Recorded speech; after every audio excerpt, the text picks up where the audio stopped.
Hi, everybody, and welcome to today's Shed Life. This one is in honour of International Women's Day. And the theme this year for International Women's Day is Choose to Challenge. Really interesting theme that's been picked there. So we picked a guest that absolutely has chosen to challenge stereotypes. I am delighted to bring one of the most amazing women that stories I've heard recently anyway, Sandeep Leighs, onto Shed Life today to talk to us about her story. Now, we're amazingly privileged because Sandeep works with us here in the business. She's a legal director in our employment team in Leicester, so she's been incredibly busy. But there's also something else that's extremely unique about Sandeep. Against all the odds, Sandeep, you lost your eyesight at the age of 16, I think, and we'll talk through that in a second. But despite, or perhaps even possibly because of that, you've managed to become an extremely successful businesswoman and lawyer, which is fabulous. So we're gonna talk through all of that in a second. But Sandeep, just before we start, so how long have you been at Shakespeare Martineau? Hi Sarah, I have been at Shakespeare Martineau, crikey. Well, I joined in 2005 and started my training contract, back in 2005 and qualified in 2007. So I've been practicing employment law for over 13 years now.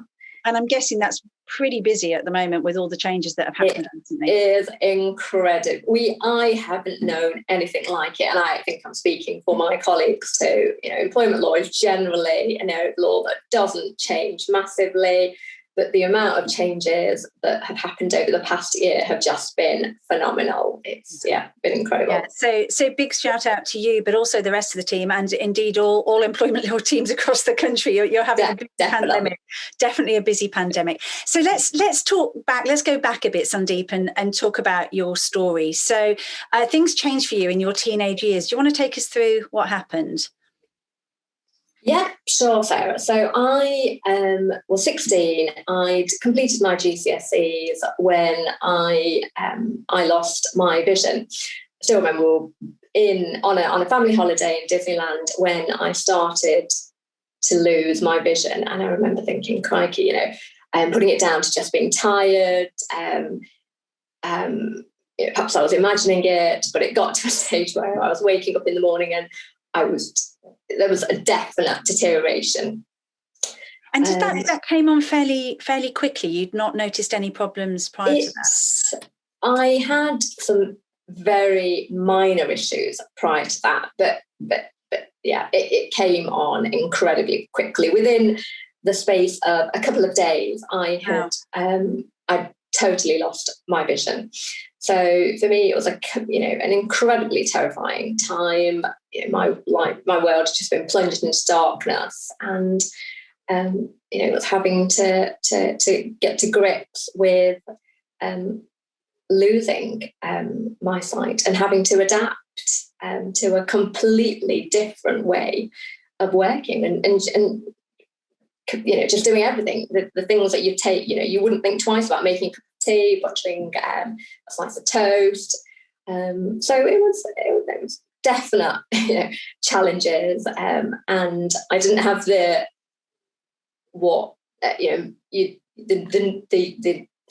sort of experience that most teenagers would have, thinking about going out, what they'd be wearing, all of those kinds of things. I had to reevaluate, what I want to do with my life, so it was certainly a challenging period. It's not the sort of thing I can even begin to imagine, nor do you expect it to happen either. So, and I, were they ever able to explain it for you? Is it something that you've been able to come to terms with because they have explained it, or is it still a big unknown? It's something that I've come to terms with. I had two choices. I either let it define me, or I got on with things, and I decided, well, actually, I wasn't going to let it stop me from going on to live a fulfilling life. And I decided, well, yes, I'd have to reevaluate what I could do and what I couldn't. And there'd certainly be things I wouldn't be able to do. I wouldn't be able to be a pilot. No, but wouldn't be ideal. No, definitely. I'm not sure anyone would want to get in the plane with me as a pilot. But it's I just reevaluated my options and decided that I wasn't going to let it define me, and I just make the best that I possibly do the best that I possibly could do with what I had.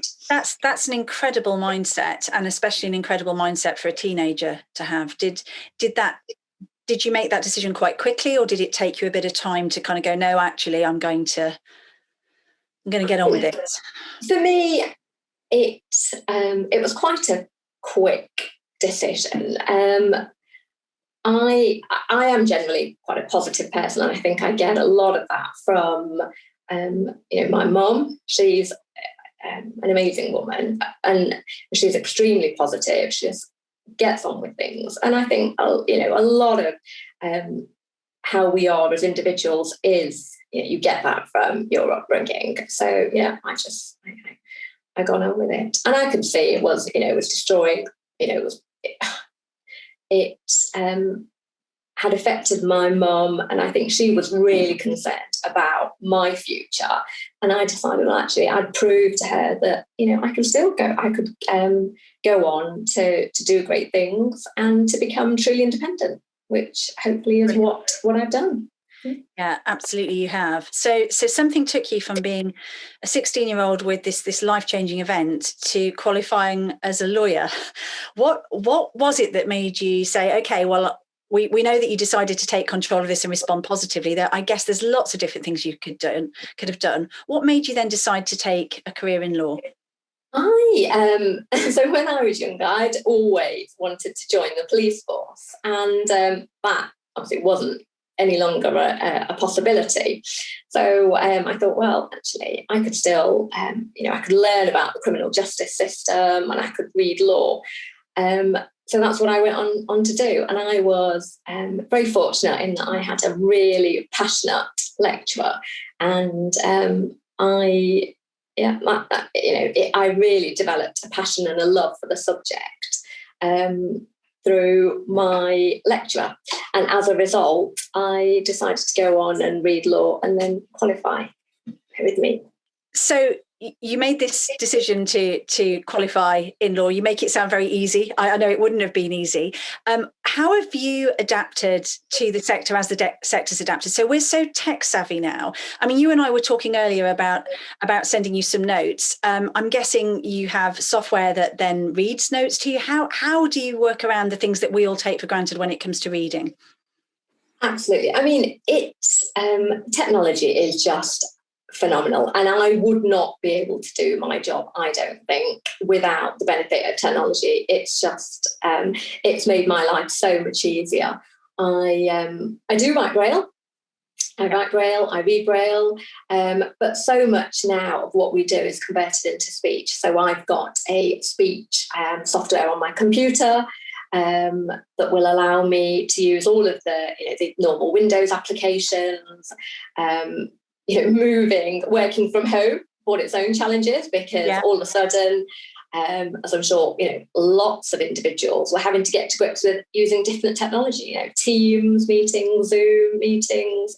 We just didn't do that. We didn't do that in the office. A year ago, we were having meetings in person, and but now, that is just part and parcel of life. And I see that, I don't see that going away. I think we'll be using more and more of those virtual communication methods. Yeah, I agree. And of course, we're talking about having like many businesses are, a kind of blended working where we sometimes work from home, sometimes work in the office. How do you feel about that? Do you think that's going to be a good thing, or do you prefer one or the other? I think it'll definitely be a good thing. But because it gives individuals the freedom to balance their home life with their working lives. For me, I've got a 10-year-old son. It means that I'm not having to, my husband works shifts, I'm not having to rush home for him. So it'll certainly make life easier for a lot of, particularly, working women. But equally, I do miss the buzz of going into the office, and we have a really good team, and I do miss that. So I'm looking forward to hopefully having a mix of of both, a bit of working from home and going back to the office, and hopefully that isn't going to be too far away now. I really, really hope not. It does feel like that there is a chance to start to plan now. And like you, I think so many of us are missing that buzz, but I've enjoyed aspects of working from home as well. So if we keep the best of both, then that's got to be great. And if we can give people the flexibility to make their lives work with business, then that's got to be a good thing too. Yeah, so we often talk about challenges, and particularly with a situation like yours where you've lost your sight, you're having to adapt, you're having to do different things. Has it given you any advantages as well? Has it given you anything that's made you think, actually, I can use this as an advantage because of something terrible that's happened to me? I think for me, it is made me far more determined. And,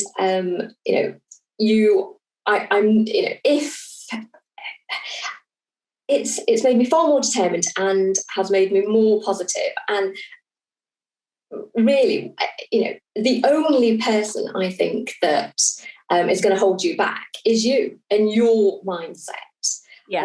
So I think it has given me that determination and that self-belief. So absolutely, I think I've learned and I have gained from the experience that I've had to go through, albeit it's a fairly traumatic event, but it has meant that shaped me into being the person that I am today. Yeah, most definitely. Yeah, absolutely. And how do you work? Do you work differently with your clients? Does it give you any advantages in terms of really tuning in and listening to what your clients are saying? It's so difficult to answer that, Sarah, because I've only ever worked. This is the way you work. Yeah, absolutely. It's it's the way that I work, and I don't think I work any differently to any other lawyer that is cited. But it's so difficult. That's such a difficult question to answer. Sorry, curveball on that one. So in terms of being a lawyer, the sector's changing enormously, even compared to 20 years or so when you were kind of coming up into the sector and starting to really push your career. I mean, we talked about how much the firm's changed in the time you've been here. What would your advice be now to people thinking about a career in law, and not just women or people with disabilities, but anybody? Yeah. It's absolutely the truth that it is a very competitive environment. But what I would say is that if you want a career in law, then absolutely don't be put off by that competition. There are many, and there's many routes now into law. When I entered the profession, it was the only route really in was the conventional. You did your undergrad, you went to law school, you then commenced training contract. Now there's lots of different routes in, and my advice would be that if that is what you want a career in law, absolutely, there's nothing stopping you from having that career. You've got to believe in yourself and be determined, and get some hands-on experience. There are lots of routes in now via paralegals, the ILEX qualification. So just believe in yourself. And I think that's great advice. Life is, you can't plan life. I mean, you've already given us some examples of things that you couldn't possibly have been able to know were going to happen to you. So for me, grabbing every opportunity and then not planning too rigidly, I think will be a really good skill for anybody coming into the legal sector at the moment. I think they're going to see even more change than we've seen in the sector since we've been in it. So having that open-mindedness and that self-belief, I agree with you, hugely, hugely important. And exploring all of the options as well, open to get into the sector. So we are doing this for International Women's Day, so I guess we need to talk about that as well. What does that mean to you in terms of having an International Women's Day, and is it important to you? Is it something you think we should do? I think for me, International Women's Day is It's a day, I think, where we ought to celebrate the achievements of women. And I think we ought to reflect on the struggles of women that that have meant that we have the opportunities that we've got today. And I think certainly for me, I don't think twice about it. About the fact that I'm a woman and I'm a lawyer. I'm Sandeep and I'm a lawyer. Yeah. And I think that is absolutely the way that everybody should think. We shouldn't be determined by our gender or our disabilities or any other characteristic. Yeah. And I think that, ideally that is where we need to be as a society.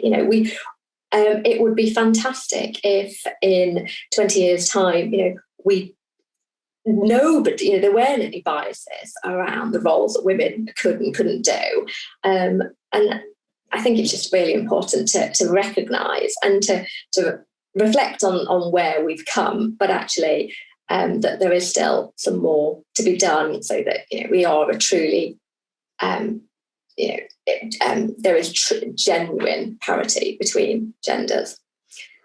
Yeah, I always have a love-hate relationship with International Women's Day, and the same with things like LGBT month or Black Awareness Month or any of those things, because I get frustrated because I think we shouldn't have to do this.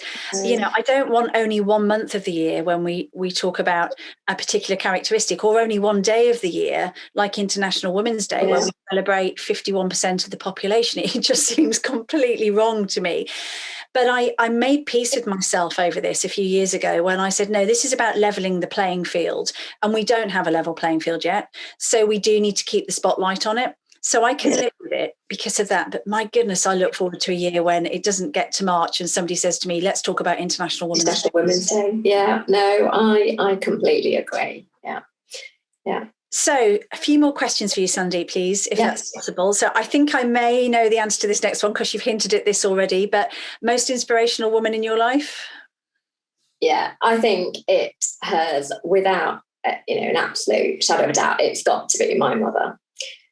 She is just a truly amazing lady that went through her own personal challenges and came out with an extremely positive outlook. She was raised in quite a traditional, had quite a traditional upbringing with some fairly stereotypical views of the role of men and women, and she has never been afraid of challenging those stereotypical views, and she's helped me become the person I am today. And she must be incredibly proud of you. I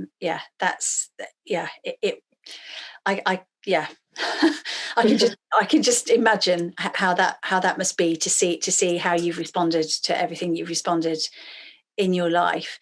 And she's clearly been a role model. I mean, I think this role modeling is hugely important. If each one of us can inspire somebody else to say that it's okay, somebody like me or somebody like you can do this, I think we need to see more of it. I was on a panel.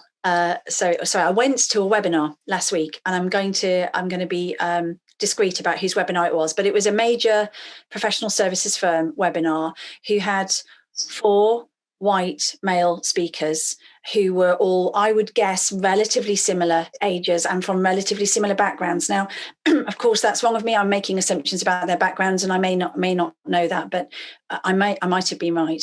And it really got to me. I just thought, there's nobody like me on this panel. I can't relate to any of you. And I don't know how many other people in the audience were thinking that. And I just think in this day and age, it's not acceptable unless we see people and we have people we can all look up to, whether it's in our family or in our professional life. How are we ever going to change this? So yesterday I wrote to that professional services firm and said, I will never attend one of your webinars again whilst ever you put a panel forward that's of a single demographic, of any demographic, and we've got to call it out, and we've got to get these role models, whether it's, like I say, in work or in our private life. Without somebody that can inspire us, I think it's going to be much harder to try and drive the change that we want to see. So, I'm so delighted that your role model is your mum. I think that's really special.